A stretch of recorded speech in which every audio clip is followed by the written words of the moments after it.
नमस्कार, मैं हूँ मीरा देवी और आप देख रहे हैं खबर लहरिया, जो खबरें और जानकारी लेकर पहुँचता है सबसे पहले।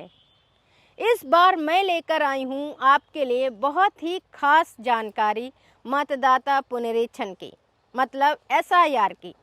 इस समय आपके दरवाजे दरवाजे बीएलओ पहुँच रहे हैं एक फॉर्म लेकर, जिसको भरना बहुत ज़रूरी है ताकि वोटर लिस्ट में आपका नाम होना चाहिए, तभी आप डाल पाएंगे वोट और सरकारी योजनाओं का लाभ, जिसमें आपका हक है और अधिकार भी। अगर आपको इसमें किसी भी तरह की दिक्कत हो रही है तो आप अपने लिए बहुत सही वीडियो देख रहे हैं। थोड़ा वीडियो लंबा है ताकि आपको सब कुछ स्टेप बाय स्टेप समझा पाऊँ, तो लास्ट तक वीडियो देखना पड़ेगा। आइए आपको सरल आसान भाषा में समझाती हूँ। उत्तर प्रदेश में अभी एसआईआर चल रहा है, यानी मतलब मतदाता पुनरीक्षण, लेकिन ज़्यादातर लोग कंफ्यूज हैं। ये एसआईआर क्या है भला, फॉर्म क्यों भरना है, कैसे भरना है, और अगर नहीं भरा या गलत भर दिया तो क्या होगा। जब हमने एसआईआर के बारे में कई लोगों से बात की जो साइबर कैफ़े या जन सेवा केंद्रों में बैठकर ऑनलाइन फॉर्म भरते हैं, सरकारी गैर सरकारी कागजी काम करते हैं, उन्होंने भी माना कि इस बार एसआईआर वाला फॉर्म ठीक से समझ नहीं आ रहा है। उनका कहना है बीएलओ खुद आकर हमें फॉर्म भरना सिखाएं। जब हम जैसे पढ़े लिखे लोग ही फंस जा रहे हैं तो गांव के जो लोग ज़्यादा पढ़े लिखे नहीं हैं, अशिक्षित हैं, वो कैसे भर पाएंगे भला। ये कोई छोटा मोटा काम नहीं है, ये सीधे आपके वोट देने के हक से जुड़ा हुआ काम है। अगर फॉर्म गलत भर दिया या गलतियां रह गईं तो आगे चलकर आपके नाम के वोटर लिस्ट से हटने का खतरा बढ़ जाएगा। हाँ, बीच में सुधार के मौके मिलते हैं, लेकिन डर और कन्फ्यूजन असली है। इस वीडियो में हम आसान भाषा में बताएंगे कि एसआईआर क्या है, फॉर्म क्यों और कैसे भरना है, कहाँ से मिलेगा, और अगर गलती हो जाए या फॉर्म भर ना पाएँ तो क्या करना है। एसआईआर क्या है और क्यों चल रहा है, इस पर सबसे पहले बात करते हैं। बिहार चुनाव के बाद अब उत्तर प्रदेश समेत 9 राज्यों और 3 केंद्र शासित प्रदेशों में एसआईआर यानी गहन मतदाता पुनरीक्षण चल रहा है। यह प्रक्रिया 4 नवंबर 2025 से शुरू हुई है और 4 दिसंबर 2025 तक चलने वाली है। एसआईआर का मकसद है वोटर लिस्ट को एकदम ठीक और अपडेट करना, साफ सुथरी करना। सामान्य दिनों में भी वोटर लिस्ट अपडेट होती रहती है। जो 18 साल के हो गए हैं उनके नाम जोड़ना, जिनकी मौत हो गई है उनके नाम हटाना। लेकिन एसआईआर के दौरान यह काम और गहराई से किया जा रहा है। चुनाव आयोग के मुताबिक पिछले 20 सालों से शहरों की तरफ पलायन और जगह जगह नौकरी के कारण वोटर लिस्ट में गड़बड़ियां बढ़ गई हैं।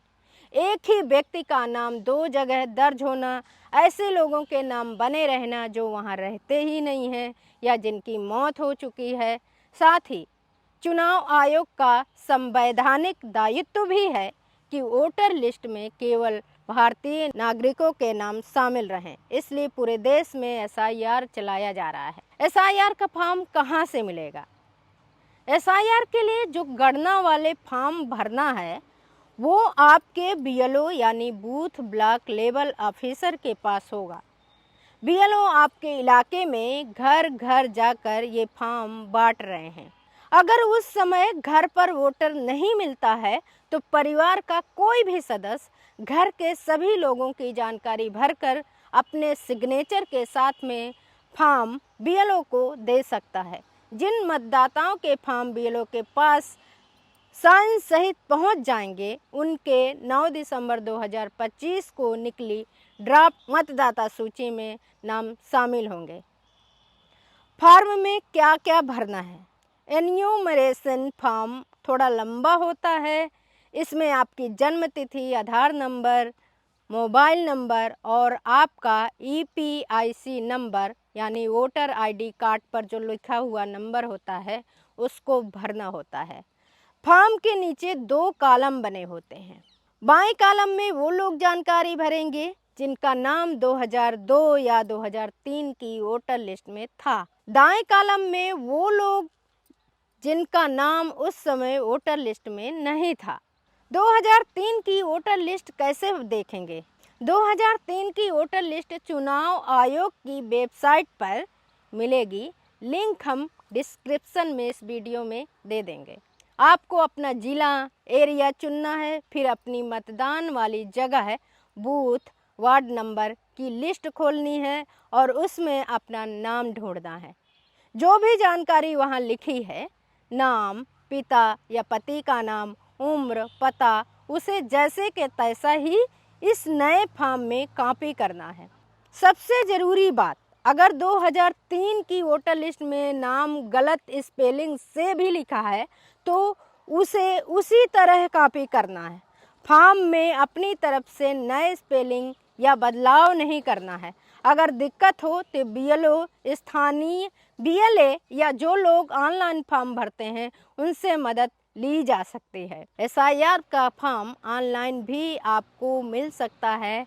आप चुनाव आयोग की वेबसाइट में जाएंगे, वहां फिल इनमिनेशन फॉर्म जैसा ऑप्शन दिखेगा, उस पर क्लिक करके अपना EPIC नंबर यानी वोटर कार्ड वाला नंबर डालिए। उसके बाद आप फॉर्म डाउनलोड कर सकते हैं या ऑनलाइन भी भर सकते हैं, जैसा वेबसाइट पर ऑप्शन हो वैसे ही। अगर गलती हो जाए या नाम ना आए तो फिर क्या करेंगे भला?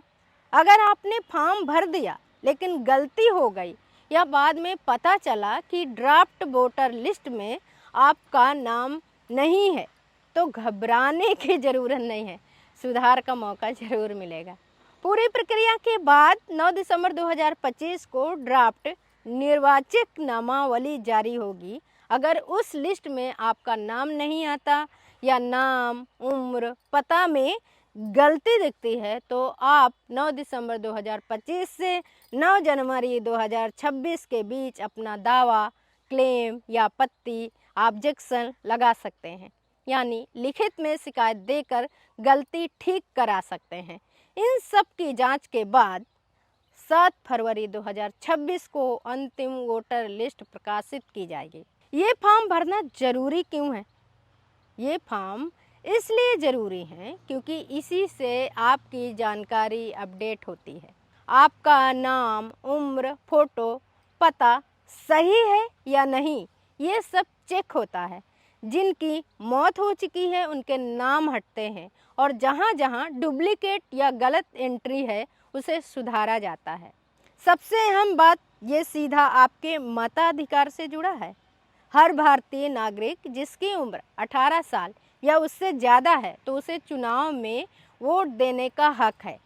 इसी हक से आप अपनी प्रतिनिधि चुनते हैं और सरकार बनाने में हिस्सा लेते हैं।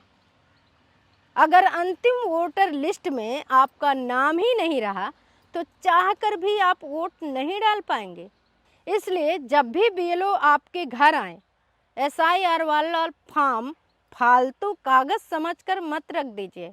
आराम से बैठकर फॉर्म भरिए, समझ ना आए तो पूछिए और इस पूरी प्रक्रिया में ज़रूर हिस्सा लीजिए, क्योंकि एसआईआर सिर्फ सरकारी काम नहीं है, ये आपके वोट के हक को बचाने वाला काम है।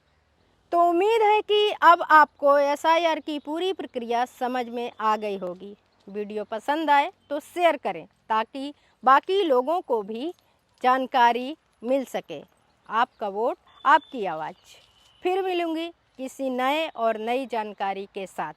खबर लहरिया, आपकी खबर, आपकी भाषा।